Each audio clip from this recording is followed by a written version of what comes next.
The 2023 FIFA Women's World Cup will see the best footballers on the planet do battle.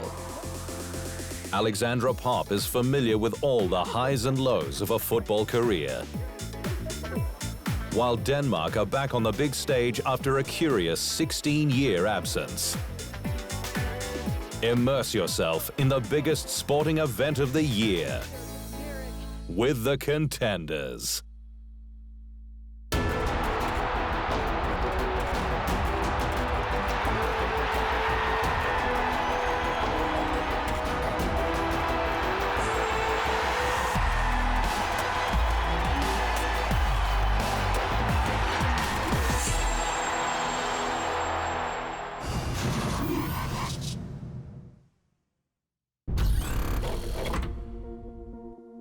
One of the most anticipated World Cup announcements is the look and design of the official match ball that is going to be used at the tournament. And with the 2023 Women's World Cup in Australia and New Zealand just around the corner, the tournament's match ball, Oceans, was unveiled in spectacular fashion.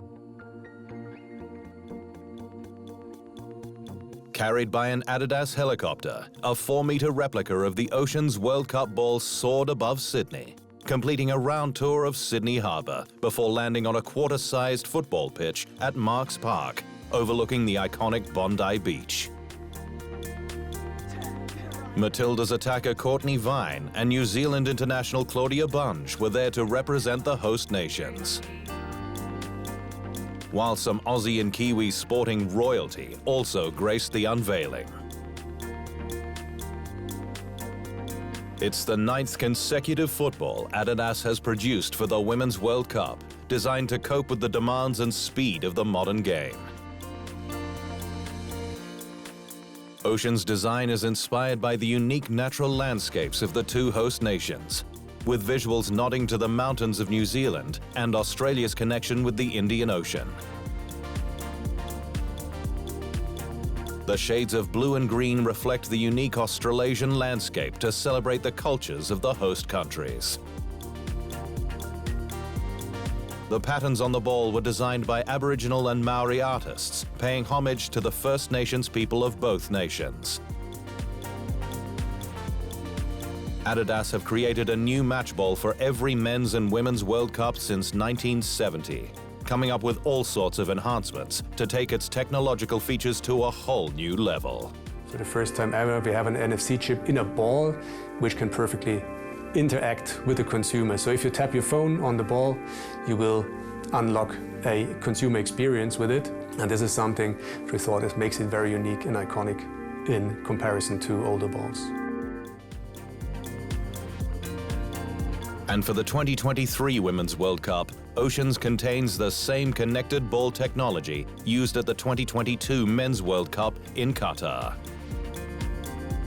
This provides precise ball data, which will be made available to video match officials in real time, contributing to FIFA's semi-automated offside technology, offering video-assisted referees instantaneous information to help optimize decision-making. Its other features include a groundbreaking core within the ball designed to improve accuracy and consistency, polyurethane skin to enhance aerodynamics, and a motion sensor that provides unprecedented insight into the ball's movement. The unveiling of Oceans continues the exciting build-up towards the 2023 Women's World Cup, the first to be held in the Southern Hemisphere. Up next, the ups and downs of Alexandra Popp's eventful football journey.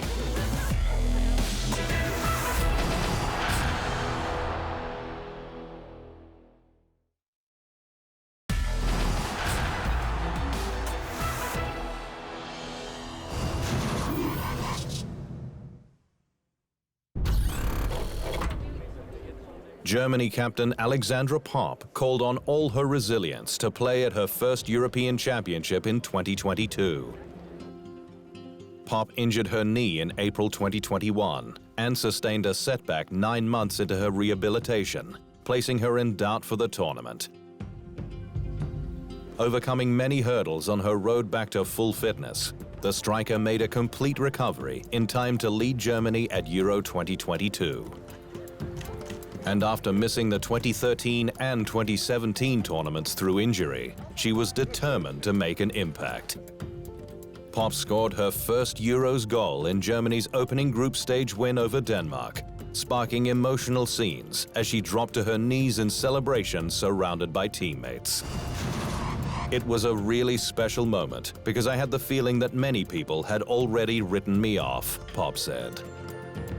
Popp went on to score 6 goals in 5 games to share the Golden Boot with England's Beth Mead, netting a brace in Germany's 2-1 semi-final win over France. It's unbelievable what Poppy has pulled off. It's difficult to put it into words. She's simply carrying the whole team with her euphoria and her unbelievable will to score these goals. She works so unbelievably hard for this team, and it's just contagious. Slowly, we are running out of words to describe her. She's an absolute beast up front. But heartbreakingly, Popp's injury curse struck again at the most inopportune moment. Popp was forced to withdraw just minutes before the Euro 2022 final after picking up an injury in the pre-game warm-up. Who knows how I would have played? We just don't know. I think that nobody can refute that the players didn't give it everything, that they didn't pull together and try to play offensively and be dangerous in front of goal. So to say that they would have found it easier with me is totally overblown, I would say. Her absence was sorely felt as Germany lost 2-1 to England in an extra-time thriller at Wembley.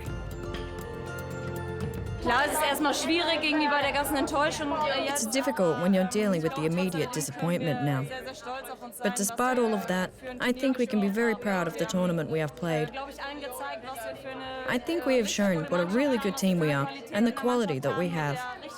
We have gone into games with the right attitude, so it has made me really proud to have been part of this. And above all, we had fun along the way. As I've said a couple of times before, for me personally, it couldn't have gone any better, despite getting this rabbit punch right at the end. But I am sure I will get over it.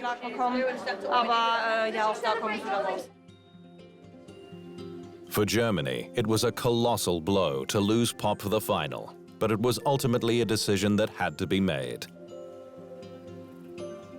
We tried everything. The medics tried everything. Poppy tried everything. It looked a little better this morning, but it was also clear that we support the decision, no matter what direction it goes, 1,000%. That's why I trusted Poppy 1,000% today. Und deshalb habe ich Poppy zu 1000% vertraut heute. A much-loved figure in Germany, Popp is one of the most recognizable faces in international women's football. Nestled inside the top 5 on Germany's all-time leading scorers list, Popp is a prolific goal-getter with a number of accolades next to her name. Popp is a 3-time Champions League winner with Wolfsburg and Duisburg, and an Olympic gold medalist at the 2016 Rio Games. And achieving World Cup glory in 2023 is a distinct possibility for the veteran, given the quality of Germany's side. It could be her last shot at winning women's football's ultimate prize.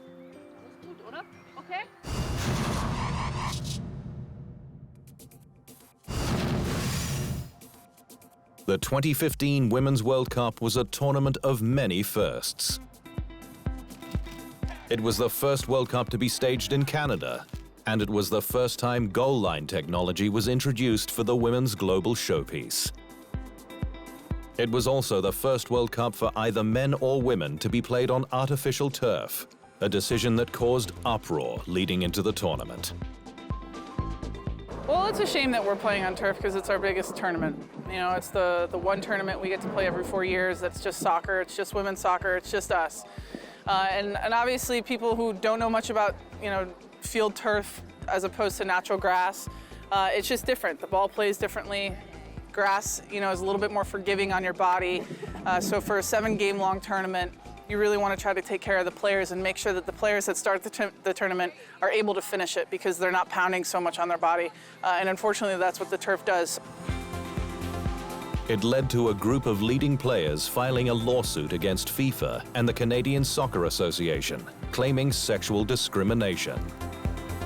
I know that the men would never have to deal with this. Elaborate on that. Yeah, I mean, that's why we filed the lawsuit, because it is a gender discrimination issue, and we know that the men would probably strike and not play in the World Cup, and FIFA would then probably go bankrupt. So for me, we don't have kind of the foothold the men do, but at the end of the day, I want to leave this game better than I found it, and they promised that they would never play it on field turf again, so for me that's a win. If anyone is saying that the use of the artificial pitch is a question of discrimination, it's a nonsense.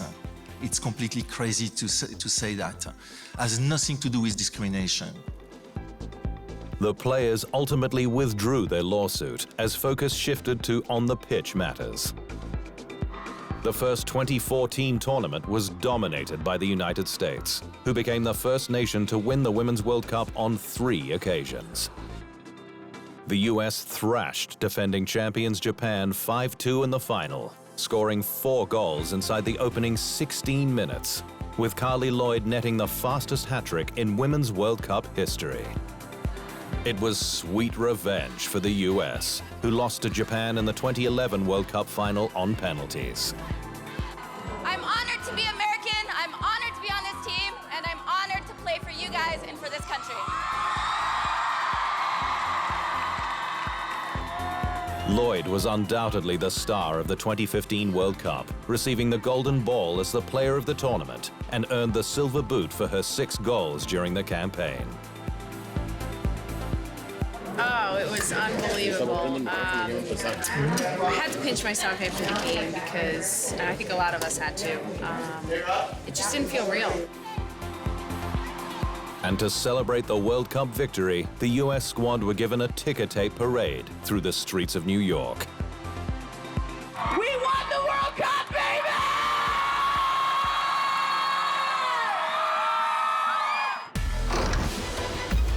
Coming up, Denmark's lengthy Women's World Cup drought is finally over.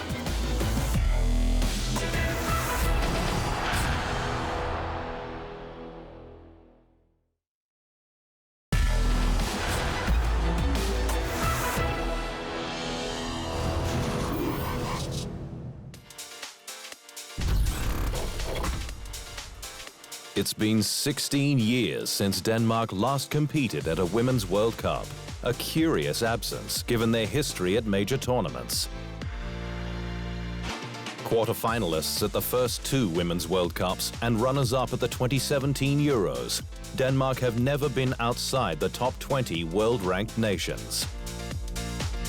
Yet they failed to qualify for the 2011, 2015 and 2019 World Cups.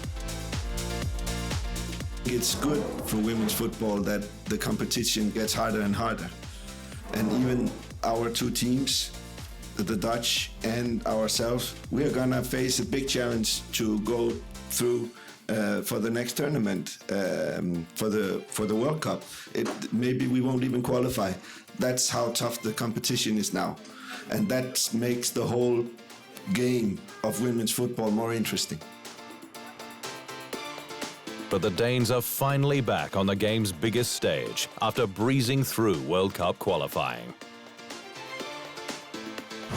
The red and white couldn't have asked for a better qualification campaign, winning all 8 games to finish as group winners, 13 points clear of second-place Bosnia and Herzegovina. But tougher tests lie ahead for the Danes at the 2023 World Cup in Australia and New Zealand. They will face European champions England, China and Haiti in Group D, as they aim to make the knockout stage for the first time since 1995. I don't know if there's any pressure. That's the pressure you put on yourself.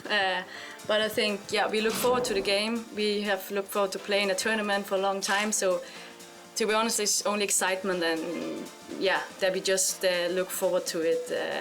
To go out on the pitch, to feel all the atmosphere that there is in the tournament and all these things. And also just looking forward to go out and give everything, put out all the energy we have, and then we'll see what the result will be in the end. Denmark's first game against China on July 22 in Perth takes on huge importance in order to make the round of 16. It's one of 2 matches the Danes will play at the Perth Rectangular Stadium. They will also take on World Cup debutants Haiti at the venue in their 3rd and final group game on August 1. Located close to Perth's CBD, the redeveloped stadium has a maximum capacity of just over 22,000 people and will host a total of 5 group stage games. 5 exciting group matches here. Denmark is going to be based here. We've had a significant amount of legacy investment from the state government here, which we're very, thankful for. It's a lot of gratitude because it's been put into the Perth Rectangular Stadium, which will obviously, benefit the football community long beyond the World Cup. Plenty of eyes will be on star attacker Pernille Harder, Denmark's long-serving captain and 2-time UEFA Player of the Year. For all her achievements at club level, this will be Harder's first appearance at a Women's World Cup. And Denmark coach Lars Sondergaard is thrilled that Harder can finally lead her country at a World Cup. This tournament deserves players like Pernille Harder, Sondergaard said. His Denmark side is built around Harder, who is capable of operating in any attacking position. No player has scored more goals for the Danes than Harder, finding the back of the net once every 2 games. I've been so lucky to have played alongside my Danish colleague, Pernille Harder. And I think that she's definitely one of the contestants to the greatest football in the world. I think she's the whole package, and she's just such an all-round football player and such a deadly offensive player as well. So I think if I had to choose one, it would be her. After a long and peculiar absence, Denmark will look to make up for lost time when they arrive down under for the 2023 Women's World Cup.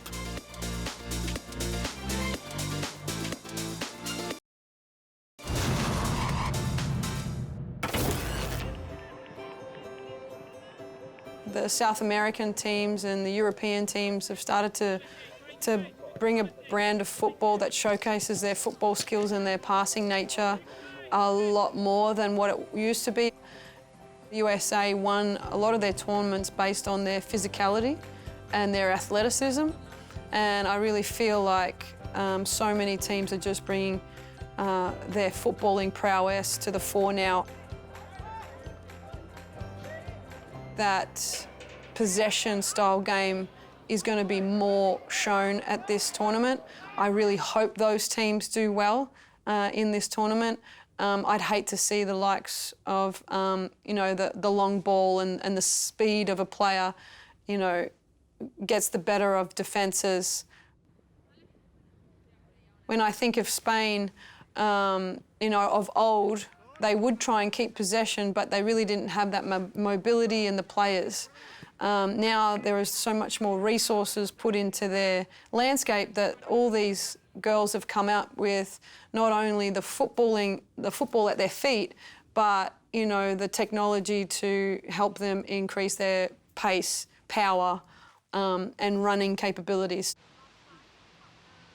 What I'm really hoping is that a lot of these national team coaches are looking at their players and saying, this is the style we need to play because we have these sorts of players. Not trying to make teams play a certain way because that's how you like to play. I'm going to go on a limb here and say any team with a good goalkeeper will do well in this tournament. I feel like there's still a big gap in, the level of ability on field players and a level of ability of goalkeepers. What was really remarkable in a lot of tournaments was how poor the goalkeeping was for a lot of countries. So I'm really hoping that the 4 years has done really well for the level of goalkeeping ability and that more teams have solid defences. That's me being biased because I am a goalkeeper, but it's really noticeable that, all these fantastic goals that they showcase, and really it's just goalkeeper error. And I really feel like if we push the strikers to do a better job, because they have to stick it in the corner, it would showcase our game a lot better. Once again, it's coaching resources. They always just think goalkeepers are just a pain to deal with, they always seem to be making mistakes, but then you'll never put any time and effort into actually training them or giving them an out-and-out goalkeeper coach. And I often get asked at our National League level, like, what's the deal with the goalkeeping? Why aren't we seeing any goalkeepers? Well, I'm pretty sure it's because we don't have the goalkeeper coaches behind the goalkeepers, telling them what they're doing. I'm still learning at 43 because I have a great backup system of goalkeeper coach, footage, analysis. I've certainly learnt a lot more in the last 6 years playing at my club than I did ever in the national team, because we just didn't do that. Still to come, why the 2023 Women's World Cup is set to be the most inclusive tournament yet.